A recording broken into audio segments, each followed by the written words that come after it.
Milí diváci, pozor, pašovanie cigariet cez hranicu si tentoraz nezobrali na paškál investigatívni novinári, ale slovenskí filmári.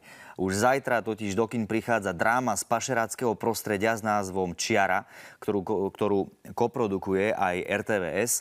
A pozrime sa na to, či naozaj tento film vystihuje realitu na slovensko-ukrajinských hraniciach.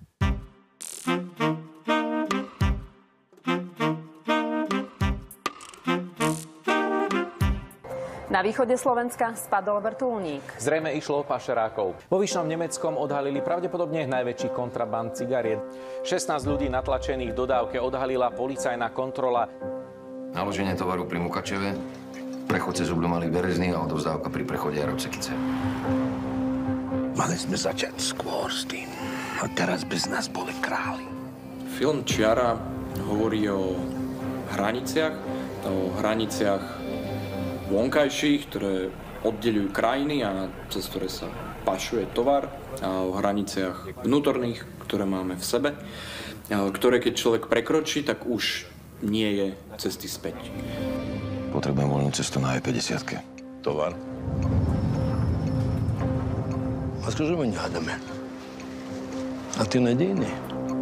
Námed vznikol tak, že som jedného dňa sedela s mojím bratrancom a manželom a tak tu na východe v Ubli.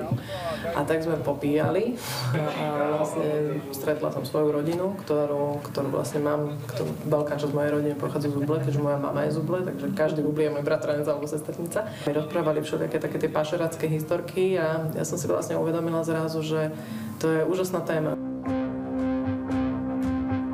Nikomu neverím viac než tebe. Tak otvor oči. Všetko som posral. Všetko.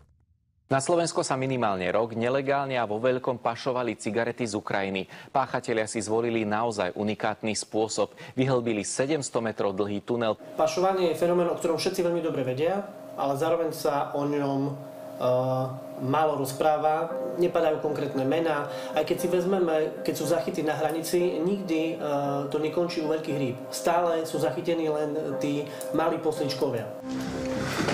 Toto bol. To bol test. 4 roky, táto 4 roky. Sú rôzne skupiny pašerákov. Sú pašeráci, ktorí robia v malom. To znamená, že sú to ľudia, ktorí žijú v blízkosti slovensko-ukrajinského pohraničia, vyrastali tam, poznajú dôverný terén, les. Takzvaní lesní chodci, ktorí nosia, oni to volajú v ich slangu televízory, sú to vlastne kartóny, veľké balíky, televízory, ktoré prenášajú na chrbte. A potom sú tu veľké organizované skupiny, ktoré prevážajú cigarety vo veľkom, vo vlakoch, pašované pod železnou rudou, alebo potom priamo v kamionoch cez hranicu. Hliadka hraničnej polície zastrelila ukrajinského prevádzača. Naši policajti ho poznali. Vystrelil na nich už pred rokom. Tomu pašeráctvu podľahli nielen ľudia z kriminálneho prostredia, ale aj ľudia, ktorí mali zákon chrániť a dodržiavať. Ak by ste sa spýtali ľudí v obci, kto pašuje, kto prevádza, povedali by vám to, hej, priamo, že kto je to. Hej. Ale nie na kameru. Ale nie na kameru, samozrejme.